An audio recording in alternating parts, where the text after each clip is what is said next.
El día de hoy trataremos de estudiar un tema muy interesante que he titulado El justo en medio de una generación perversa. Y tiene que ver con lo que sucedió en los tiempos de Noah. Y bueno, vamos a tratar de que el entendimiento de todos se abra un poco más, ya que comenzamos en el día escogido por el Eterno.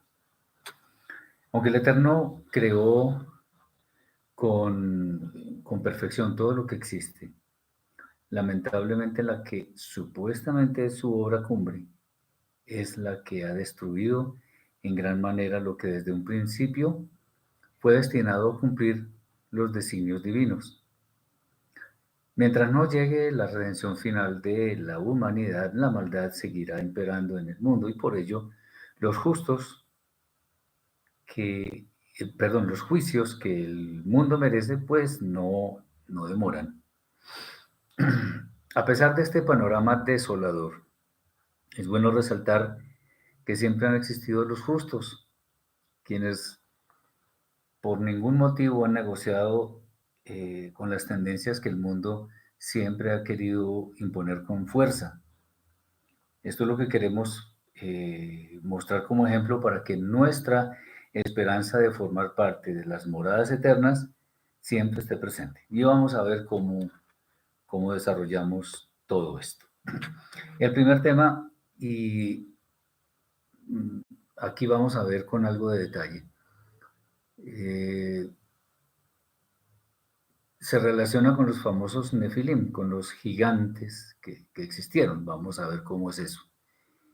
Vamos a ver muchos asuntos aquí relacionados con la lengua hebrea y por eso es que hacemos tanto énfasis en que es bueno estudiar algo de la lengua hebrea o por lo menos tener un maestro que nos guíe para que, bueno, como decimos popularmente aquí en nuestro país, que no nos metan los dedos en la boca, o sea, que no nos convenzan con cualquier argumento y nos estén llevando por doctrinas que no corresponden con lo que el Eterno nos ha legado. Bien, vamos a entrar en materia. En Bereshit, capítulo 6, versículos 1 al 4, dice lo siguiente. Aconteció que cuando comenzaron los hombres a multiplicarse sobre la faz de la tierra, y les nacieron hijas, que viendo los Bene a Elohim de las hijas de que las hijas de los hombres eran hermosas, tomaron para sí mujeres, escogiendo entre todas. Y dijo el Eterno, no contenderá mi espíritu con el hombre para siempre, porque ciertamente él es carne. Mas serán sus días 120 años. Había nefilim en la tierra en aquellos días, y también después que se llegaron los Benei a Elohim, a las hijas de los hombres, y les engendraron hijos. Estos fueron los valientes que desde la antigüedad fueron varones de renombre. Mucho cuidado con esto porque aquí vamos a ver cosas muy interesantes. Digo mucho cuidado porque es que aquí empieza a verse la cantidad de traducciones que han dañado la fe de las personas. Ahí, por ejemplo, no dice hijos de Dios, pero bueno, ya lo vamos a mirar. Y para hablar en detalle sobre este tema, tomemos unas palabras que hay de un estudio muy interesante.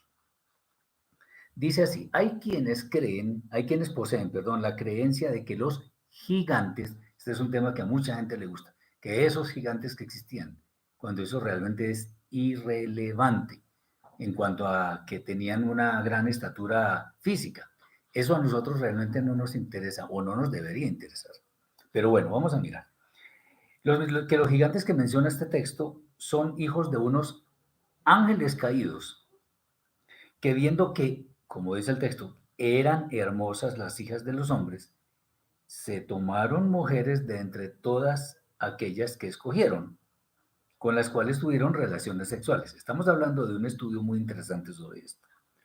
Tristemente, hay quienes aseveran con todas sus fuerzas que esto es algo literal y obvio, aunque como veremos más adelante, el texto nunca dice eso. Mucho cuidado aquí, mucha atención también, porque esto va a ser algo interesante para nuestro aprendizaje. ¿De dónde salió esa famosa concepción de los ángeles caídos? Pues por lo menos en este caso, o los demonios.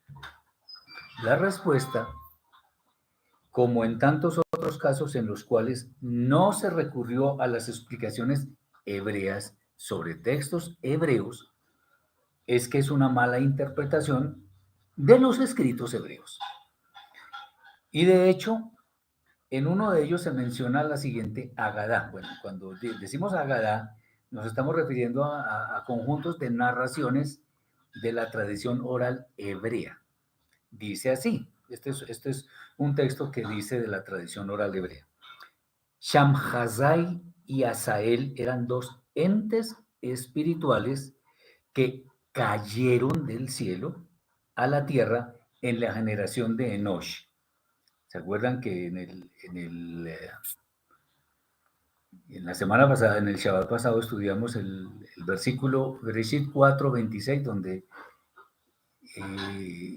se habla de que todos empezaron a invocar el nombre del Eterno y resulta que eso no es cierto? Lo que hay que decir es otra cosa. Bueno, aquí está hablando de Enosh. Bueno, ya veremos.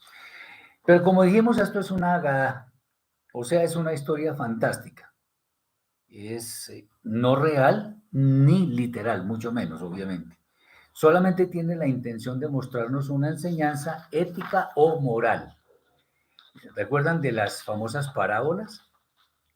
Por ejemplo, las muchas parábolas que nos enseñó nuestro Rebe Yeshua, o como lo hemos dicho en otras oportunidades, son como análogas a las famosas fábulas de Esopo y Samaniego, donde lo que se narra no es cierto, sino que hay figuras en las cuales hay inmersa una enseñanza que es realmente lo que quiere transmitir. Bueno, así son las parábolas, así son los midrashim y así son las agadot, plural de agadá.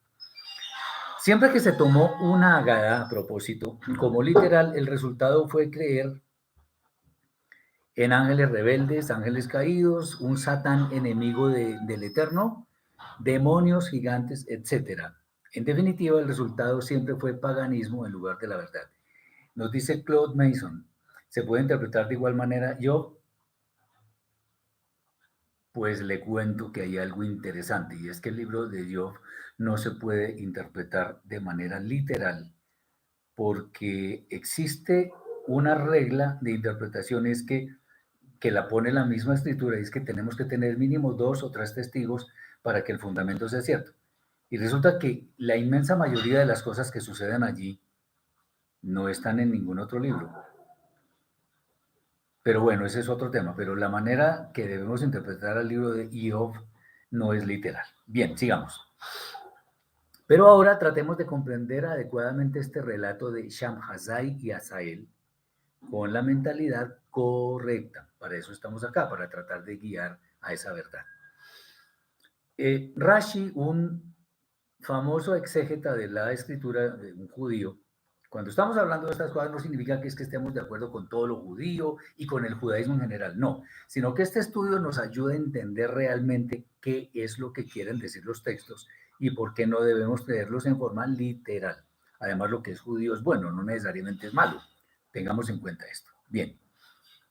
Rashi utiliza esta misma Haggadah de Shamhazai y Asael para comentar el capítulo 13, versículo 33 del libro de Bemidbar, de Números, donde se relata que los espías que fueron enviados a reconocer la tierra prometida por el Eterno al pueblo de Israel, dicen lo siguiente en este reporte. Ojo, porque eso tiene muchísima relación con esto que estamos comentando. Dice, y allí vimos a los gigantes.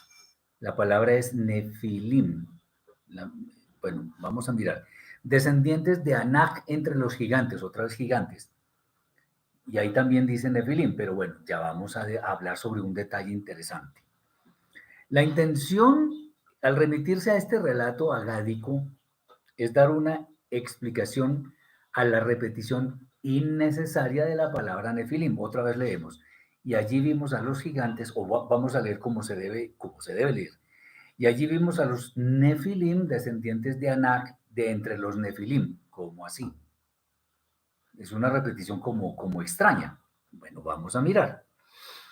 Entonces, esa repetición aparentemente innecesaria, en realidad está escrita en dos formas diferentes en la lengua hebrea. La primera vez dice, y allí vimos a los gigantes Nefilim. Voy a deletrear. Es la letra Nun, la letra P, la letra Yod, la letra Lamed, la letra otra vez Yod y la letra Mem. Nefilim. Y hay dos letras Yod en esa palabra. En la segunda vez que aparece escrita, donde dice, allí vimos a los Nefilim descendientes de Anak, de entre los Nefilim, esa segunda vez, está escrita con una sola Yod. Entonces está la letra Nun, la letra P, la letra Lamed, ya no hay una Yod antes, la letra Yod y la letra Mem. Aquí Rashi explica que en realidad cada una de estas palabras tiene un sentido diferente en la frase. Y ojo, porque este hombre era un exégeta muy consagrado, era muy minucioso en los detalles y conocía perfectamente la lengua hebrea y los tiempos de conjugación. Muy bien. La primera palabra Nefilim, la que tiene las dos letras Yod, designa a los gigantes en forma natural, o en general los designa así. Y es idéntica al nombre que la Torah utiliza en este capítulo 6 de Bereshit, versículo 4. La segunda, Nefilim, solamente con una letra Yod, describe su origen, y aquí es donde viene algo interesante. Alude al hecho de que cayeron del cielo. ¿Cómo así? Esto está como poniéndose interesante. Por lo cual la frase hay que entenderla como la vamos a leer en este momento. Ojo con esto. Y allí vimos a los gigantes descendientes de Anak, de los caídos. ¡Wow! Aquí está como curiosa el tema. Acordémonos lo que hemos dicho anteriormente, que hay palabras que tienen la misma raíz, Kadosh, por ejemplo, y Kadesh, se escriben prácticamente igual y significan dos cosas totalmente diferentes. Kadosh, santo, apartado, y Kadesh, prostituta. Obviamente tienen una relación intrínseca y es que son apartados para un propósito especial. El uno es santo y el otro no, pero bueno, sigamos. Esto está de acuerdo, inclusive es bueno como hacer un paréntesis y decir que esto está de acuerdo con esa sentencia que está escrita en la Biblia, dice que antes de la caída viene el altivez de espíritu. Eso está en el libro de Mishlei, Proverbios 16, versículo 18. También el hecho de que al ser quitada una letra Yod, ojo con esto, porque el nombre del Eterno, el tetragramatón, está conformado por las cuatro letras Yod, Vav, E. Hay un relato muy interesante, no sé si lo vamos a tocar en el próximo Shabbat. Si el Eterno lo permite, vamos a ver. Hay un hombre llamado Efrón que negocia un terreno con Abraham para enterrar a Sara, su mujer, porque murió. Y resulta que al principio Efrón, muy animoso, estaba muy feliz de entregarle supuestamente un terreno a Abraham, pero cuando ya introduce el tema del dinero, la palabra Efrón, el nombre de Efrón, nos lleva a la letra Vav, que es una de las letras del nombre sagrado del Eterno. Es algo similar a lo que está acá, porque cuando pierden una letra es como si la presencia del Eterno se retirara. Y obviamente al retirarse eso trae consigo la caída, que es lo que aquí se quiere expresar. Entonces, puede que estos sean detalles un poquito técnicos del hebreo, pero lo que queremos hacer, lo que queremos enfatizar es que no podemos, y lo voy a decir así coloquialmente como hablamos muchas veces acá, no podemos olímpicamente leer como a nosotros se nos ocurra y formar una doctrina con eso que nosotros imaginamos que es la verdad. Por eso han salido tantas doctrinas falsas sin sustento en la escritura. ¿Por qué? Porque no tienen el fundamento de la lengua hebrea. Por eso estamos haciendo este especial énfasis que me parece de capital importancia para todos nosotros. Bien. Ahora, ¿de dónde saca Rashi esa famosa interpretación? De hecho, la palabra Nefilim, como aparece la segunda vez en el texto, o sea, sin una letra yod que pertenece al Eterno, al nombre del Eterno, deriva del Shoresh. Acordémonos, Shoresh es raíz. El Shoresh es de la letra Nun, la letra P y la letra Lamed, cuyo significado es caer. Cuando se le ponen las vocales a ese Shoresh, a esa raíz, es caer. Entonces, como esas tres letras están dentro de la palabra Nefilim, y en el caso de la segunda palabra Nefilim, sin una letra yod, se refiere a esto. ¿A qué exactamente? A caer. Nefilim, sin la primera letra yod, se refiere a los caídos, como estábamos diciendo hace un momento. Y en el capítulo 6 del libro de Bereshit, sin la primera yod, también aparece Nefilim. No solamente hace alusión al hecho de que estos personajes cayeron, eso en hebreo se dice naflu, o sea, tiene las mismas letras, y como es notable, Nefilim y naflu están íntimamente relacionadas entre sí. ¿Por qué? Por el shoresh, por la raíz, nun, fe, lamed. Sino que también, ojo con lo que vamos a decir, derribaron al mundo, dado que la palabra derribar en hebreo es ipilú, o sea, otra vez tiene la letra P, la letra lamed, y esa palabra se asocia a las dos mencionadas anteriormente, o sea, nefilim y anaflu, que es caer. Bueno, muy interesante. ¿Y esto a dónde nos lleva? ¿A dónde nos lleva? Bueno, ¿de qué nos sirve, por ejemplo, saber que la segunda vez que aparece la palabra nefilim en el texto tiene connotación de caídos? Bueno. ¿De qué nos sirve, por ejemplo, saber que los descendientes de Anak es de los caídos? Bueno, en realidad lo que eh, nos sirve no solamente un poco, nos sirve muchísimo, porque es la respuesta de todo este tema.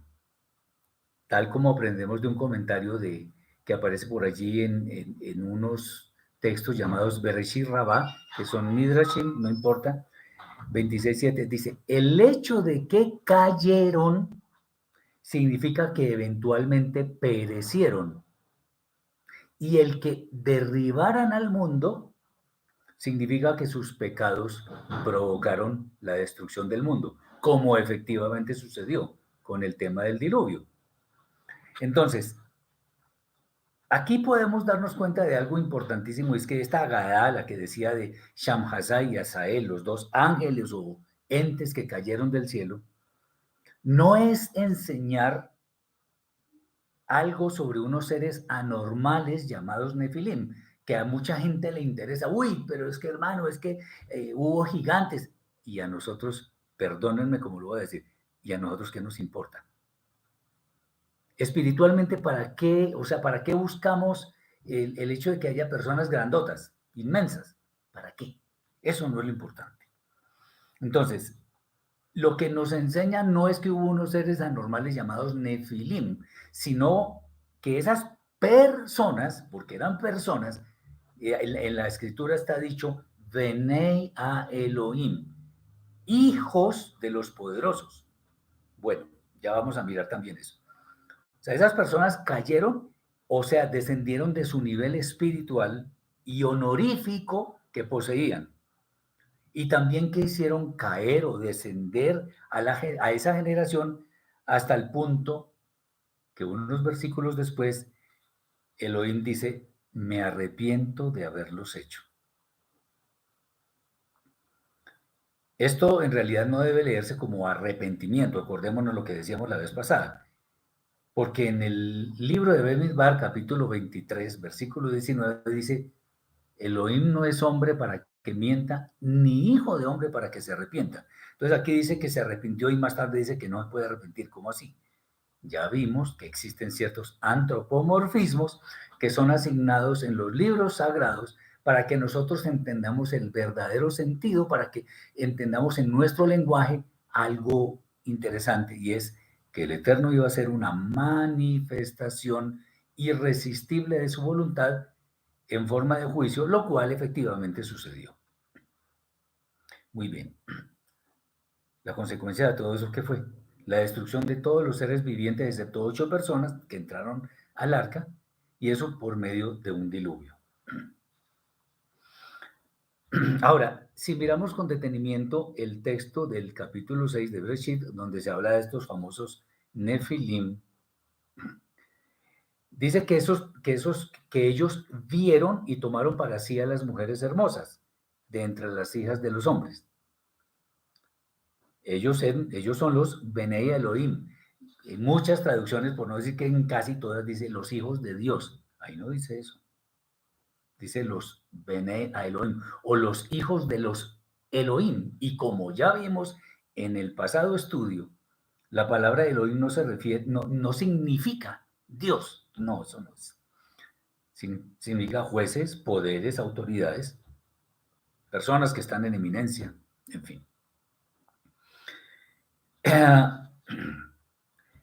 Así lo traducen, pero están pésimamente mal traducido. Porque eso lleva a desviar la fe de las personas, como lo hemos dicho infinidad de veces. Desde la perspectiva hebrea, como ya lo hemos estudiado, la palabra Elohim significa autoridad. Y obviamente no se refiere solo al creador del universo, sino también a personas. Por ejemplo, los jueces de Israel son llamados Elohim. Moshe es llamado Elohim.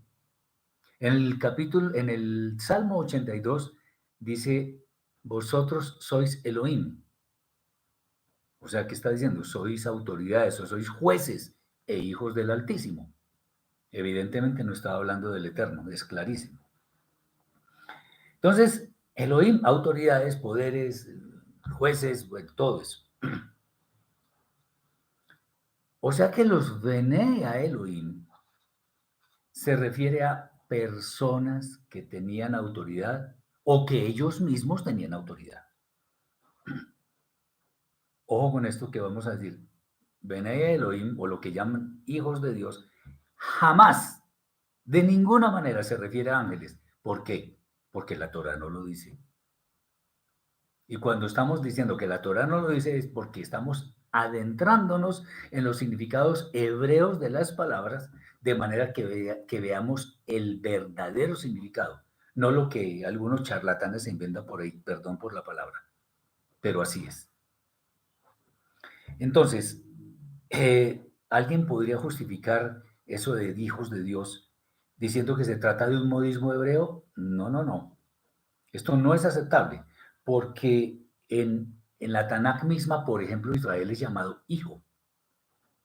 Es decir, se trata de seres humanos. Pero por el contrario, si encontramos ángeles, nos damos cuenta que son servidores del Eterno. Por otro lado, hay, bueno, quienes sostienen esta postura, ya fuera del relato de la Ágada, que esos Benei Elohim, o hijos de Dios, fueron ángeles caídos. Hay gente que pretende con esto probar una teoría de que la unión anormal, porque es diferente los ángeles de los hombres, cada uno es de una especie diferente, que esos hijos fueron los famosos Nefilim, que normalmente la gente traduce como gigantes. Pero obviamente cuando la escritura emplea ese término Nefilim, no se está refiriendo necesariamente a personas de tamaño físico muy grande, porque también existen gigantes morales, intelectuales, sociales, militares, religiosos, lo que quieran. O sea, es perfectamente utilizar la palabra gigante en como sinónimo de una persona destacada, excelente de pronto en algún aspecto o en alguna condición. Igualmente, esos nefilim quizás hayan sido personas grandes, en relación con el resto de los mortales que existían en ese momento. Si leemos el texto original hebreo, dice así, textualmente, estos, los Nefilim, fueron los poderosos o héroes que desde tiempos antiguos fueron varones de renombre, seres humanos, hombres de fama, de renombre. O sea, era gente famosa en la antigüedad. Y obviamente uno puede hacerse buena o mala fama. En el caso de los Nefilim, el renombre no fue por logros positivos, y eso lo vemos desde cuando en Bereshit nos dice que empezaron a llamar con el nombre del Eterno. Ahí empezó la maldad a propagarse de una forma mucho más masiva. Los Nefilim fueron los que impulsaron la corrupción que trajo como consecuencia la destrucción de la tierra con un Mabul. ¿Existieron esos gigantes? Sí, claro. No sé si eran personas grandes o no, no sé. Lo que sí se sabe era que eran hombres, eran humanos, tan humanos que rechazaron su espiritualidad en pos de ahogarse en el peor de los materialismos. Ahora, como mencionamos antes, la creencia de que los demonios son estos ángeles caídos se basa en el texto, porque aquí viene otra cosa interesante que queremos develar un poco. La creencia de que estos demonios son ángeles caídos se basa en el texto de la Torá que acabamos de explicar, pero también en el libro de Yehudá, de Judas, en la Brida Hadashah, dice lo siguiente: y a los ángeles que no guardaron su superioridad de dignidad, sino que abandonaron su propia morada, los ha guardado bajo oscuridad, en prisiones eternas, para el juicio del gran día. Sin entrar en discusión sobre el origen de muchos textos de la Brida Hadashah, ya que habría la posibilidad de que existieran extrapolaciones paganas, hay que destacar lo siguiente.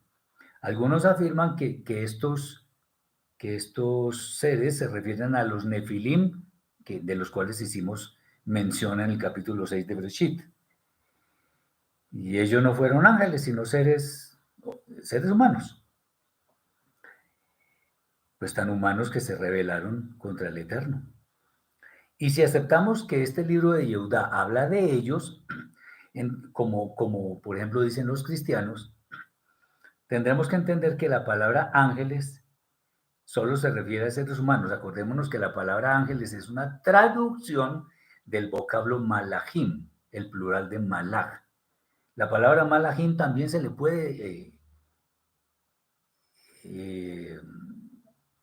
utilizar para mencionar personas. Entonces, para que tengamos eso muy en cuenta. Inclusive, vamos a mirar algo aquí que me parece interesante.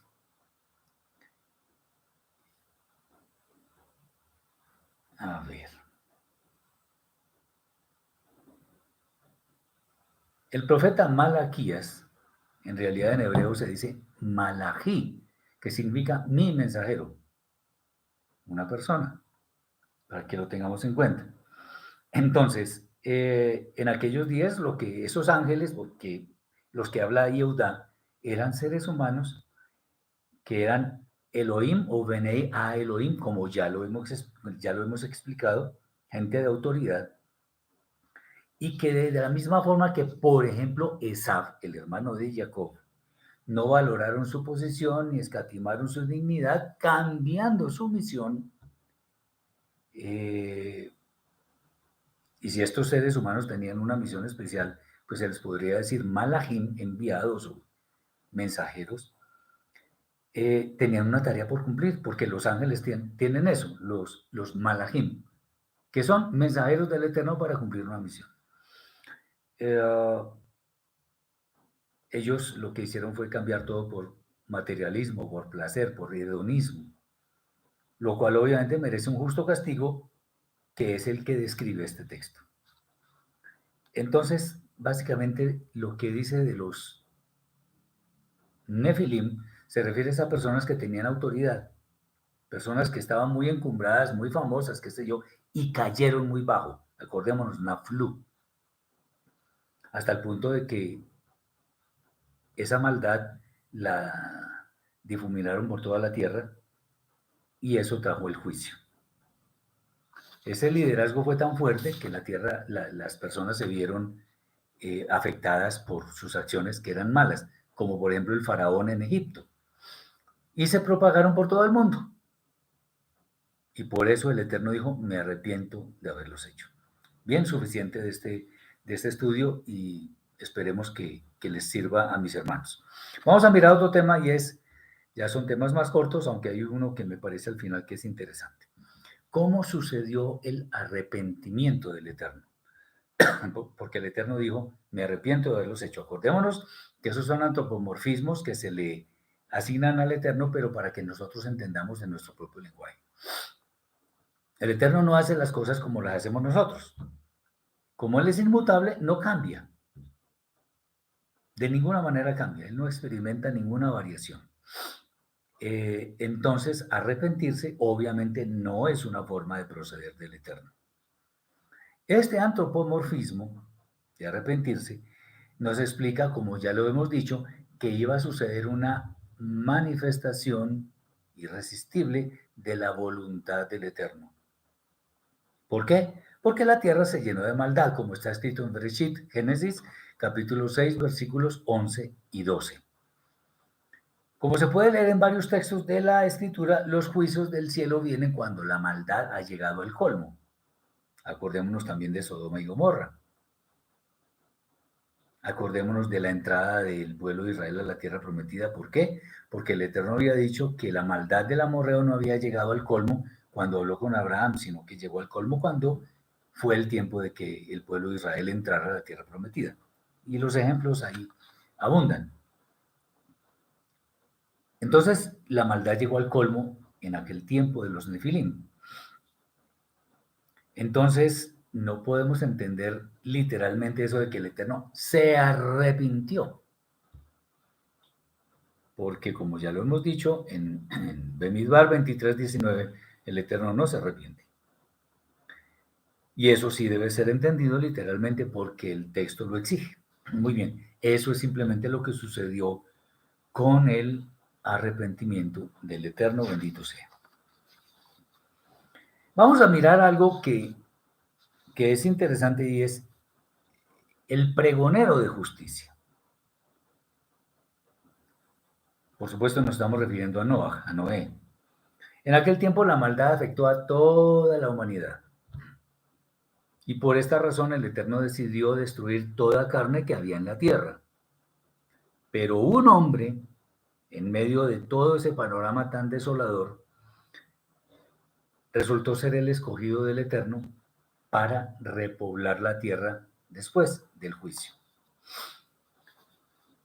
La verdad es que sobre Noah en la Torá no se dice gran cosa. Sí, hay varios capítulos que hablan de él, pero no se dice de su propia vida. Se habla así del diluvio, del Mabul y algunos textos, pero se habla más del diluvio, en fin. Pero, por ejemplo, nosotros leemos en Kefa Bet, o sea, en la segunda de Pedro, en la Brida Radashah,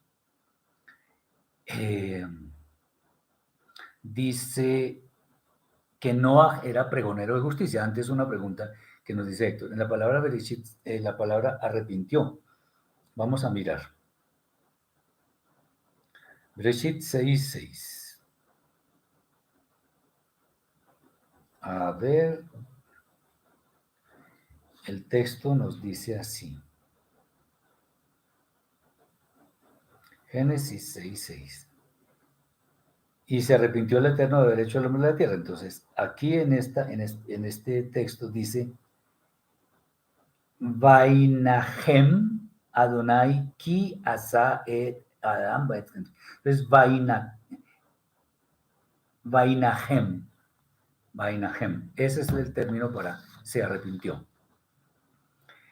Bien, entonces, en la segunda de Pedro, capítulo 2, versículo 5, dice que Noah era pregonero de justicia.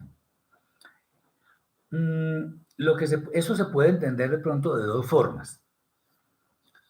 La primera es que su actuar justo resaltaba en aquella generación, evidentemente, era así, siendo quien en medio de la perversión reinante en ese entonces escogió escuchar y obedecer la voz del Eterno. La segunda es que mientras obedecía las instrucciones del cielo, declaraba a viva voz los juicios que iban a venir por causa de la maldad que existía en aquel momento.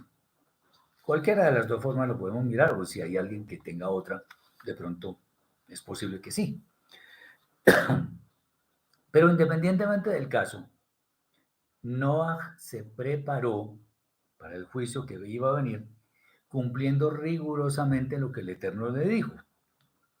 Y por ello, pues mostró un carácter muy fuerte, que no dudamos que fue expuesto a burlas, a desprecio, a señalamientos, de pronto a persecución, no sé.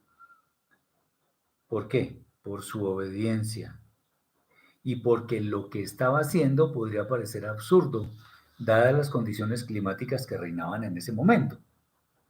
Entonces, sí, va a venir un diluvio. No veo nubes, no hay nada. Seguramente la gente se burlaba y dirían que este tipo está loco o quién sabe qué cosas. Muy bien. La Torá, eso sí, en el capítulo 6, versículo 8 de Bereshit nos dice que Noah halló gracia en los ojos del Eterno. Recordemos algo. El nombre Noah se escribe con la letra Nun y la letra Het. En ese orden. Primero la letra Nun y la letra Het. Y cuando dice que halló gracia, dice allí halló Gen. Se escribe con las mismas dos letras, pero a la inversa. Primero la letra Het y después la letra Nun, pero son las mismas dos letras. Es interesante porque entonces el nombre Noah tiene que ver con esa misericordia que el Eterno le prodigó en aquel momento. Hay un caso que podría ser un poquito análogo en torno a la escogencia, si queremos, del Eterno, y es el caso de Hanoch, o sea, Enoch. Él fue llevado de este mundo por el Eterno sin ver muerte, y eso podría explicarse de una manera análoga al caso de Noah, porque antes del Mabul, la perfección, antes del diluvio, la perfección creció en gran manera. Acordémonos. Esto puede ser una especulación. ¿Se acuerdan de eso de que los Nefilim eran varones de renombre y varones de la antigüedad, varones de fama? Vamos a mirar un poco porque resulta que en el libro, en la Torah en general, o mejor dicho, en los libros, en los anales de la antigüedad que se escriben por muchos autores, no encontramos absolutamente ninguna mención de personas que efectivamente existieron antes del diluvio. Hay algunos que dicen, bueno, Matusalén, Metushelach, que es el hombre que más ha vivido, entonces, por eso mucha gente dice que vivió los años de Matusalén, porque vivió 969 años, casi 1000 años. Pero bueno, el caso es que si miramos una cosa interesante, podríamos ver algo en esto, porque en el capítulo 6 que dice, estos fueron los valientes que desde la antigüedad fueron varones de renombre. Y antes del diluvio, ¿conocemos algún varón de renombre? Bueno, lo interesante es que posiblemente sí. Fíjense lo siguiente, en el capítulo 5 dice, este es el libro de las generaciones de Adán. El día que Elohim creó al hombre, a semejanza de Elohim lo hizo. Bueno, y viene y después en el versículo 6 dice, vivió Shet 105 años, engendró a Enoch. Y Enoch 90 años engendró a Cainán. Cainán engendró a Mahalalel, Mahalalel engendró a Yared, Yared engendró a Hanoch, y así sucesivamente. Esos son los únicos nombres que se conocen de la antigüedad antes del diluvio. Acordémonos que después de Enoch, el hijo de Shet, empezó la maldad a imperar. ¿Será que eran esas personas los varones de renombre? Solo lo dejo para analizarlo nada más. Alguien que me diga de algún autor, ¿qué varones eran famosos antes del diluvio? pues la Torá nos está hablando de unos varones de antes del diluvio. Son los únicos que conocemos, no nadie más. No estoy diciendo que necesariamente sean ellos, pero acordémonos que el diluvio, ahora obviamente muchos de ellos no murieron en el diluvio, pero podemos pensar en algo de eso. Noaj entonces fue objeto de la protección del Eterno. Y esto nos muestra que quienes no negocian los principios con los cuales viven, no negocian los principios con el mundo, y se aferran a la obediencia al Eterno, pues esas personas son ejemplo para nuestras vidas. Son un referente específico para nosotros, para que los imitemos. Lo bueno se debe imitar. Bien, ahora viene un tema que realmente me gusta muchísimo, y lo llamo una inmensa tevilá. Aunque varias veces hemos hecho referencia a esto, la verdad es que este es uno de los temas, entre los muchos que hay en la Torá, que muestra la armonía perfecta que hay entre los libros de la Torá, que el Eterno no se contradice, sino más bien tiene tanta sabiduría que nosotros no entendemos, que con ciertas figuras nos explica cosas que van a venir después. Y este es un caso. Entonces, la Tevilá, de acuerdo con el relato de la Torá, Noah construyó una teba, un arca, que habría de proteger a las personas y a los animales que, que habrían de poblar de nuevo la tierra. Estas instrucciones fueron seguidas rigurosamente. Y tan es así que llegó un momento en el cual el Eterno cerró la puerta del arca y comenzaron a caer las aguas del Mabul, del diluvio. En el relato nos dice que murió toda carne. La expresión para toda carne, qué bueno que podamos ver estas expresiones hebreas para que entendamos el trasfondo hebreo de la escritura. La expresión para toda carne es kol basar. Kol, todo, toda, todos, basar, carne. Estamos hablando de seres humanos y de animales. Los peces pues continuaron viviendo porque el agua es su hábitat natural. Y muchos sabios de Israel dicen que entre los peces no hubo mezclas.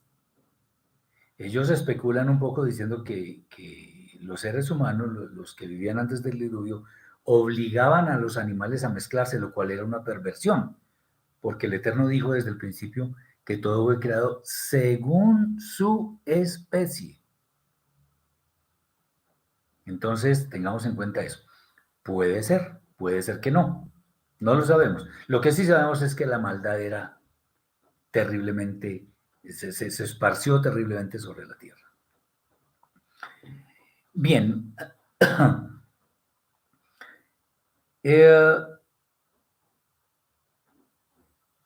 Murió toda carne y eso es confirmado por el nivel que alcanzaron las aguas y además por el tiempo que permanecieron por encima de la tierra. La tierra estaba acá, las aguas acá, entonces pues nadie sobrevive a ese tiempo en el cual estuvieron las aguas sobre la tierra. Ahora, lo que también debemos decir es que para que exista una tevilá, lo que mal llaman bautismo, tevilá es más bien purificación, para que exista una tevilá, la persona o el objeto que hace tevilá debe ser sumergido completamente. Si vamos a hacer una tevilá de todo nuestro cuerpo, debemos sumergirnos todo, hasta la cabeza, y que el agua esté por encima de nosotros. Ahora, que este evento correspondió a una tevilá, el diluvio, el Mabul, se explica por lo siguiente.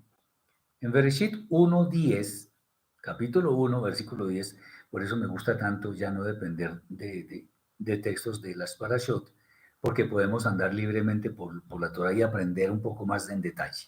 Pero bueno, sigamos. En Bereshit 1:10 dice lo siguiente, y llamó Elohim a lo seco tierra, y a la reunión de aguas llamó mares. Uno lee eso y bueno, sí, interesante, y sigue la lectura. Bueno, pero un momento, es que resulta que allí lo que llaman reunión de aguas se dice en hebreo mikveh, o sea, el mikveh de aguas lo llamó mares. ¿Qué es el mikveh? Mikveh es el recipiente en el cual se realiza una tevilá, una purificación ritual. De acuerdo con eso que está escrito en Bereshit, capítulo 1, versículo 10, entonces la tierra es un gigantesco mikveh, porque ahí están las aguas de los mares eh, que habrían de servir para purificarla, el diluvio. Muy bien. Ahora, vamos, es que me agrada muchísimo, porque miren a dónde vamos a ir ahora. Yendo a Vaikra capítulo 13, versículo 10, Levítico 13:10, nos encontramos con que quien está totalmente lleno de Zarat, del mal de Zarat, es declarado puro por el Cohen, por el sacerdote.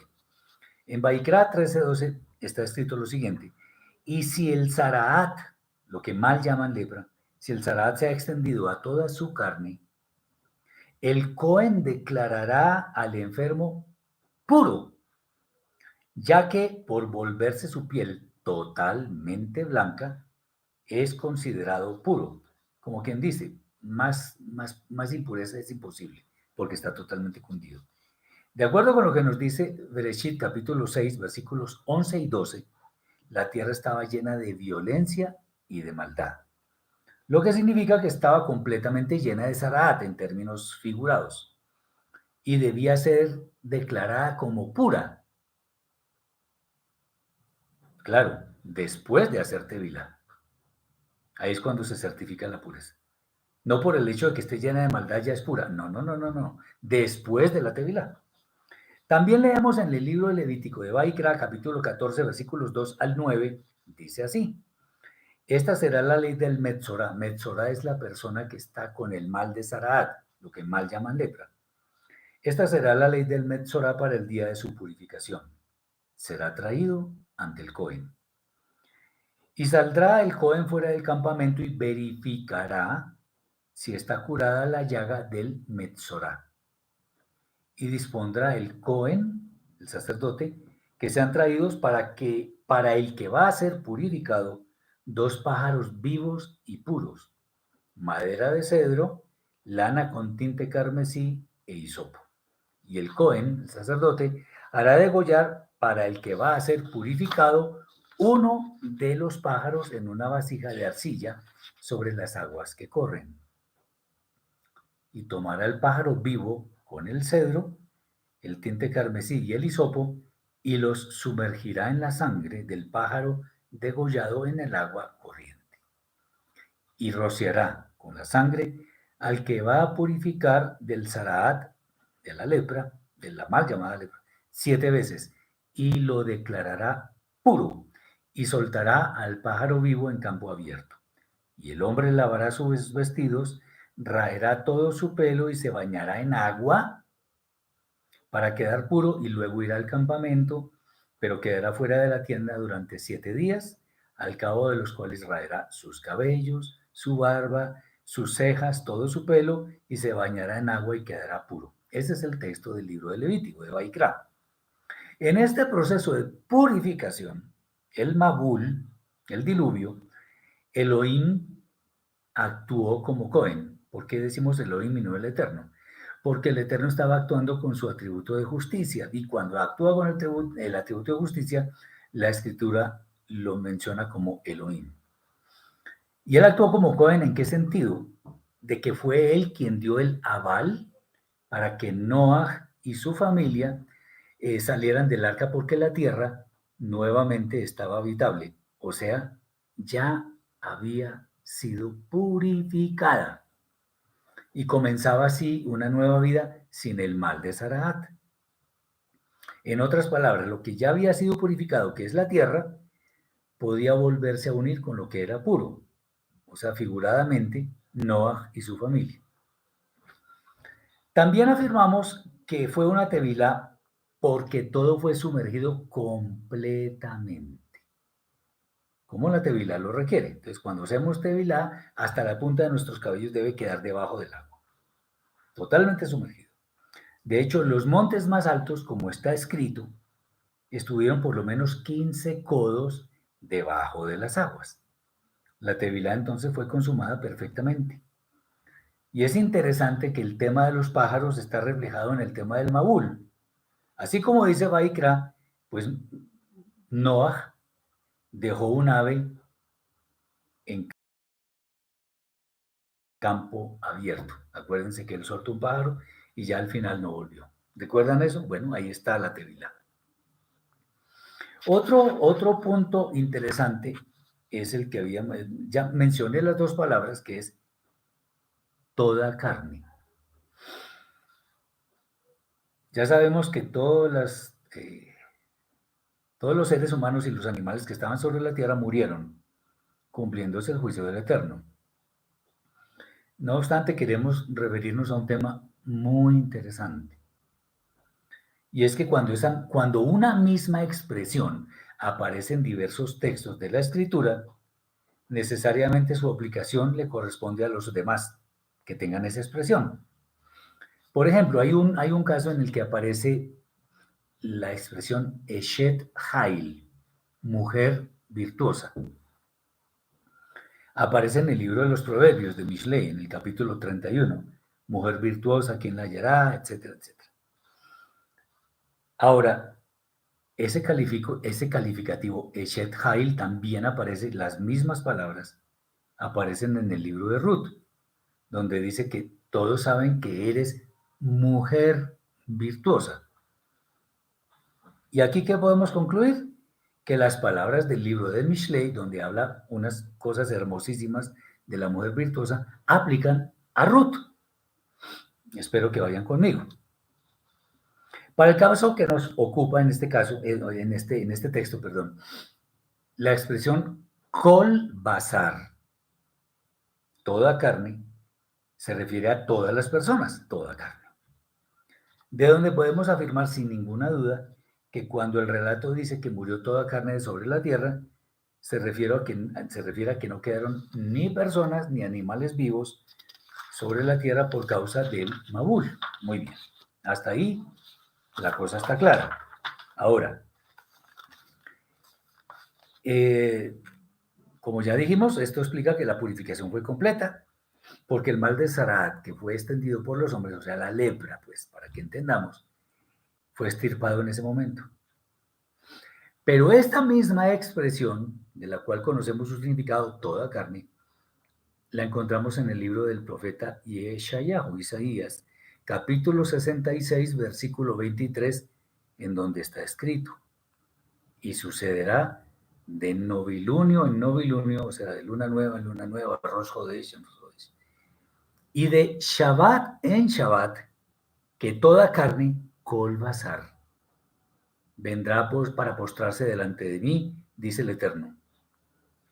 O sea, lo que nos está diciendo el texto es que al final, apartar el Shabbat para el Eterno, volverá a ser realidad como fue creado en un principio. O sea, como no existía el pueblo de Israel en ese momento, pues el Shabbat deberían observarlo todas las personas. Por eso es que siempre decimos que el Shabbat deberían observarlo todas las personas. Toda la humanidad debería guardar Shabbat porque fue concebido para toda la humanidad, no solamente para el pueblo de Israel. Cuando el Eterno creó el Shabbat, el séptimo día, el pueblo de Israel no existía. Es más, faltaban miles de años más de 1000 años para que apareciera. Dejémoslo ahí. Muy bien. Finalmente, un tema que para mí es obligado en estos textos de la Torá, y son unas palabras proféticas de Noah, de Noé. Miren lo interesante, dice en Bereshit, Génesis capítulo 9, versículos 25 al 27. Dice Roxana, ¿Rosh Hodesh se debe guardar como un Shabbat? No. Rosh Hodesh funciona como una remembranza para que tengamos en cuenta cuándo empieza el mes, porque muchas de las fiestas, no, perdón, muchas no, todas las fiestas del Eterno eh, suceden en ciertos días dependiendo de cuándo sea Rosh Hodesh. Pero Rosh Hodesh en sí mismo no es una fiesta, no hay que guardar como Shabbat ni nada, nada de ese estilo. Bien. Entonces en Bereshit capítulo 9 versículos 25 al 27 dice lo siguiente. Esas son palabras poderosísimas. Ya vamos a ver. Dice, maldito sea Kenaán, siervo de siervos será sus hermanos. Dijo más, bendito por el Eterno, mi Elohim, sea Shem, y sea Kenaán su siervo. Engrandezca Elohim a Yefet, y habite en las tiendas de Shem, y sea Canaán su siervo. Para muchos lo que acapara la atención es el hecho de que Canaán será siervo de sus hermanos y que son los africanos y que no sé qué cosas. Eso es lo que dicen. Pero las palabras de Noah tienen una profecía o unas profecías verdaderamente impresionantes. Y además son importantes a nosotros porque nos afectan directamente. Vamos a ver cómo es esto. Hemos estudiado muchas veces que Israel fue el pueblo escogido por el Eterno. La Torah lo dice, eso yo no me lo inventé. Además, ¿para qué? Para mostrar cómo debería ser la relación de los seres humanos con Él, con el Santo. Y de aquí que Israel es prefigurado por Shem, porque así como el Eterno escogió primero a Israel, Noah escogió primero a Shem, porque fue el primero en tener la iniciativa de cubrir a su padre cuando estaba desnudo. Y por esta razón es que Shem es el primero en ser bendecido, porque fue el que tuvo la iniciativa. Bueno, entonces Shem es, prefigura a Israel. Pero el tema que nos interesa en este momento viene por el lado de Jefet. A él le dice su padre Noah, engrandezca Elohim a Jefet y habite en las tiendas de Shem. Como es claro, Jefet no es Shem, así como Israel no es ninguno de los demás pueblos de la tierra. Israel es Israel. Sin embargo, no es solamente Israel quien tiene acceso a los planes del Eterno, pues a Jefet, Noah lo bendice diciéndole que sea engrandecido y que habite en las tiendas de Shem. Por un lado, al no ser Jefet el pueblo de Israel, sino Shem, en consecuencia debe ser quien llega a ser Israel en algún momento. ¿Por qué? Porque ha de habitar en sus tiendas. Tal circunstancia significa en realidad que ha de tener los mismos derechos entonces. Bueno, y dirán muchos, algunos hermanos dirán, bueno, ¿y este hombre de qué está hablando? Bueno, vamos a verlo más claramente. Tal cosa nos lo explica Rav Shaul, de bendita memoria, el apóstol Pablo, en la carta a los Efesios capítulo 2, versículos 11 al 22, y me permito leer esos versículos. Dice así. Por tanto, acordaos de que en otro tiempo vosotros, los gentiles biológicamente, o sea, en la carne, erais llamados incircuncisión por la llamada circuncisión hecha por manos en la carne. En aquel tiempo estabais sin Mashiach, alejados de la ciudadanía de Israel y ajenos a los pactos de la promesa, sin esperanza y sin Elohim en el mundo. Pero ahora, en Mashiach y Yeshua, vosotros que en otro tiempo estabais lejos, habéis sido hechos cercanos por el alma del Mashiach, porque Él es nuestro Shalom, que de ambos pueblos formó una unidad, derribando la pared intermedia de separación, la enemistad, aboliendo en su carne la ley de los mandamientos dados en las ordenanzas contra los gentiles, para crear en sí mismo de los dos un solo y un nuevo hombre, firmando la paz, Shalom, y reconciliar con Elohim a ambos en un solo cuerpo, por medio del sufrimiento del madero, destruyendo allí las enemistades.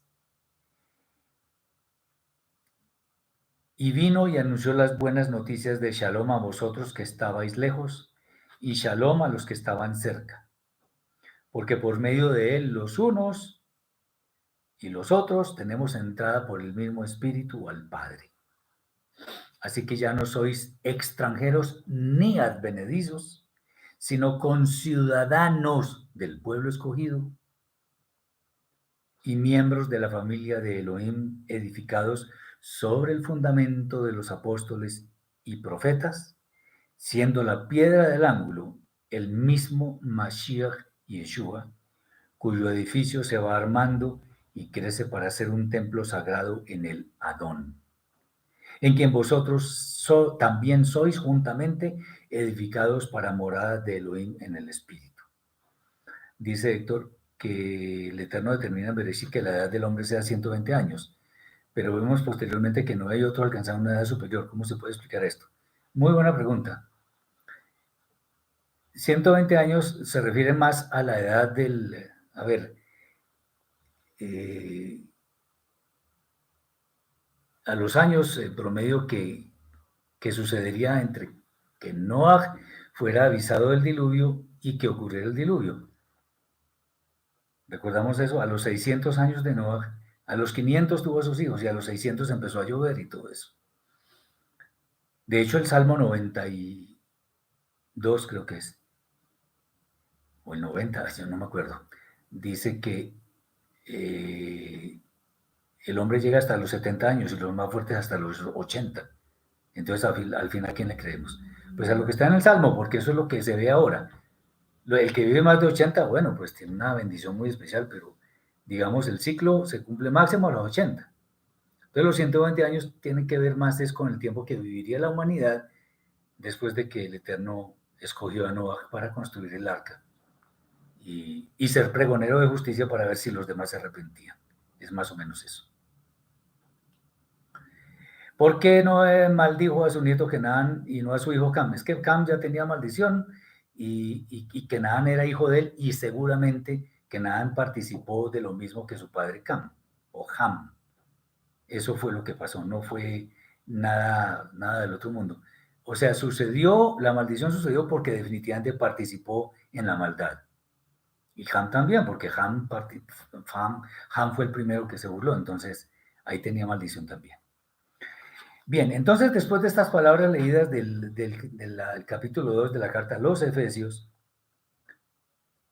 podemos decir que tenemos complementos también como la parábola del hijo pródigo, la historia de las tribus perdidas en cabeza de Efraín, los textos del profeta Ezequiel, en relación con los palos de las casas de Efraín y Yehudá, y sobre todo el texto de la carta a los Romanos capítulo 11, versículo 17, donde dice que nosotros hemos sido injertados entre las ramas del olivo natural, no en lugar de, sino entre las ramas. ¿Y qué queremos decir con todo esto? Que las palabras de Noah se anticiparon muchísimo en el tiempo para ver a millones de gentiles, o sea, Yafet, habitando en las tiendas de Israel, lo que equivale a decir que los gentiles pasarán a formar parte de Israel mismo. Para hoy un pensamiento que espero que sea bueno para mis hermanos y es, estamos en el mundo, pero podemos decir que no somos del mundo, observando una obediencia fiel a los mandatos del Eterno. Espero que esto que hemos estudiado hoy sea de gran bendición para mis hermanos y que los posteriores estudios que vienen con la ayuda del Eterno puedan despertar ese anhelo de aprender más Torah de acuerdo con las raíces hebreas de la fe. Les deseo un día de Shabbat muy bendecido en el cuerpo, en el alma, en las finanzas, en todo. Que todos seamos muy bendecidos, que el Eterno les conceda a mis hermanos mucha alegría, mucha sabiduría, mucha unión familiar y que sean bendiciones que perduren. Les deseo todo esto y mucho más. Shabbat Shalom.